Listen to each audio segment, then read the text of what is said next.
আজকে দিনে দেখছেন আজকের মূল ইস্যু টেলিভিশন খুললে একটা বিষয় দেখা যাচ্ছে সন্দেশখালী।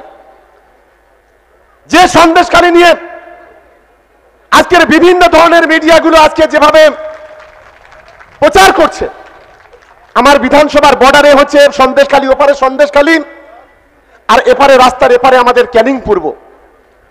আমি একবার দায়িত্ব নিয়ে বলছি, সন্দেশখালী যে ঘটনা আজকের মিডিয়া হাইলাইট করছে, একটা অংশের মিডিয়া, তার 90% সম্পূর্ণ মিথ্যা। যেভাবে বাইরে থেকে লোক ভাড়া করে নিয়েছে তৃণমূল কংগ্রেসের কর্মীদের সম্পর্কে, নেতাদের সম্পর্কে, তৃণমূল কংগ্রেস সম্পর্কে যে কথাগুলো বলা হচ্ছে তার 90% মিথ্যা। এটা আমরা পরিষ্কারভাবে বলতে চাই। হ্যাঁ, কিছু আছে জমি জমা সংক্রান্ত কিছু বিষয় আছে, আমি সবটা ভুল বলবো না, কিন্তু আজকে সন্দেশখালীকে কেন্দ্র করে আমরা কি লক্ষ্য করছি?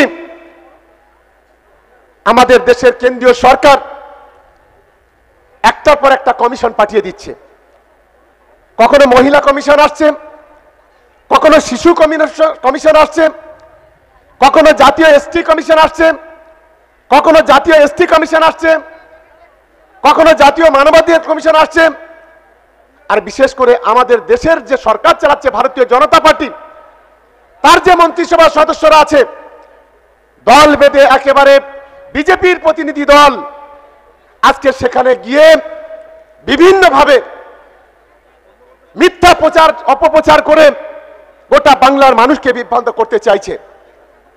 আমি ভারতীয় জনতা পার্টিকে প্রশ্ন করতে চাই, সন্দেশখালী আসছেন খুব ভালো, তাহলে মণিপুরে যাচ্ছেন না কেন? আজকের মণিপুরে নগ্ন মায়েদের মিছিল হচ্ছে, গোটা মণিপুর জুড়ে মা বোনেদের ইজ্জত নিয়ে ছিনিমিনি খেলা হচ্ছে। সেখানে হাজার হাজার ঘর বাড়ি জ্বালিয়ে দিয়ে দুটি সম্প্রদায়ের মধ্যে জাতি দাঙ্গা সেখানে তৈরি করে দেওয়া হচ্ছে। কই সেখানে তো কোনো কমিশন যাচ্ছে না কেন? দেশের প্রধানমন্ত্রী সেখানে যাচ্ছেন না, অমিত শাহ যাচ্ছেন না? প্রধানমন্ত্রীকে বাংলাতে আসতে হবে 1 তারিখ, 3 তারিখ, 7 তারিখ। কেন? বাংলাকে কলুষিত করতে হবে, তৃণমূল কংগ্রেসকে ক্ষমতাচ্যুত করতে হবে।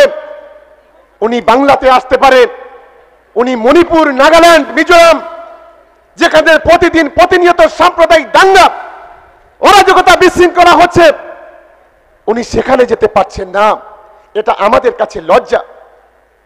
আমি ভারতীয় জনতা পার্টির নেতাদের প্রশ্ন করতে চাই, আজকের আপনি উত্তরপ্রদেশের দিকে তাকিয়ে দেখুন, যেখানে বিজেপি রাজ চলছে, যোগী রাজ চলছে, প্রতিদিন প্রতিনিয়ত সেখানে মা বোনেদের ইজ্জত নিয়ে ছিনিমিনি খেলা হচ্ছে। আমরা গত 1-2 বছর আগের 1 বছর আগের ঘটনা জানি যে উত্তরপ্রদেশে মনীষা বাল্মীকি বলে ছোট্ট একটা বাচ্চা মেয়ে, 19 বছর বয়স, আরএসএস এর ক্যাডাররা প্রথমে তাকে কয়েকজন মিলে ধর্ষণ করলো, তারপরে সে যাতে কথা না বলতে পারে তার জিভ কেটে নেওয়া হয়েছিল, সে যাতে উঠে না দাঁড়াতে পারে তার মেরুদণ্ডটাকে ভেঙে দেওয়া হয়েছিল, সে যাতে হাত পা না নাড়তে পারে তার হাত পা ভেঙে দেওয়া হয়েছিল। আর ওই ছোট্ট বোনটিকে নিয়ে যখন সেই রাজ্যের পুলিশ যখন দিল্লির সফদরজং হসপিটালে ভর্তি করার পর যোগী সরকারের পুলিশ তখন যাকে জিজ্ঞাসা করছিল সে ইশারায় বলছিল কিভাবে তাকে বলাৎকার করা হয়েছে, কিভাবে তাকে জিভ কেটে নেওয়া হয়েছে, কারণ সে কথা বলতে পারছিল না।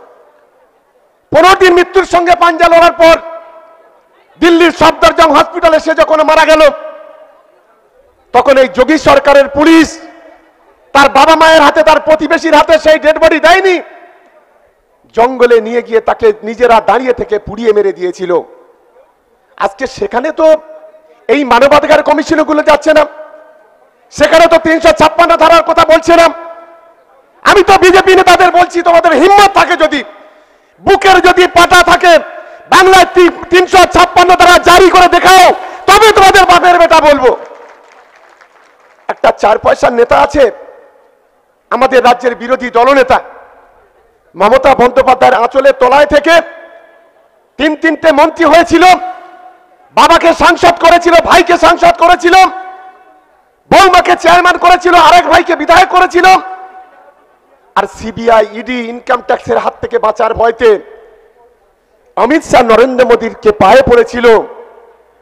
আজকে সেই সোনারপুরে এসে বলে ফেরদৌসিকে সাবধান করে, লাভলির সম্পর্কে বড় বড় কথা বলে, আমাদেরকে সাবধান করে। আমি ওর পরিষ্কারভাবে বলতে চাই, এর নাম হচ্ছে দক্ষিণ 24 পরগনা জেলা, এটা কারোর পৈতৃক সম্পত্তি নয়। চোখ রাঙাবেন না। আমরাও সতর্ক করে দিয়ে বলতে চাই, ঢিল ছুড়লে পাথর খেতে হবে। যদি হিম্মত থাকে, বুকের পাটা থাকে, দক্ষিণ 24 পরগনার 4টে সিট, আরে তুমি তো 4 পয়সার নকুল দানা একটা, তোমার সম্পর্কে গোটা বাংলা জানে। এই মুহূর্তে বাংলায় যদি আমি 8 থেকে 80 একটা বাচ্চা শিশুকে জিজ্ঞাসা করি এই বাংলায় মির্জাপুরের নামটা কি, আজ থেকে কয়েক বছর আগে যদি জিজ্ঞাসা করতাম, এক কথায় সবাই বলতো মির্জাপুর যে লোভাবে খুন করেছিল। আর আজকে দিনে যদি কোনো মির্জাপুরের নাম জিজ্ঞাসা করি, তার নাম বলে শুভেন্দু অধিকারী, শুভেন্দু অধিকারী, শুভেন্দু অধিকারী। তাই আমি বলতে চাই, তোমার মতো খুদগুড়ো লোক ছেড়ে দিন, তোমার ঠাকুর দ্বারা আছে নরেন্দ্র মোদী, অমিত শাহ। এই বাংলায় যদি এই দক্ষিণ 24 পরগনার 4টে সিটের মধ্যে একটা সিটে একবার দাঁড় করিয়ে দেখাও, যদি জামানত না জব্দ করে দিতে পারি, রাজনীতি করব না, রাজনীতি ছেড়ে চলে যাব। এত বড় কথা আজকে এখান থেকে বলে যাচ্ছি। কারণ আমাদের নেত্রীর নাম মমতা বন্দ্যোপাধ্যায়, আর আমাদের যোগ্য সেনাপতি নেতার নাম অভিষেক বন্দ্যোপাধ্যায়।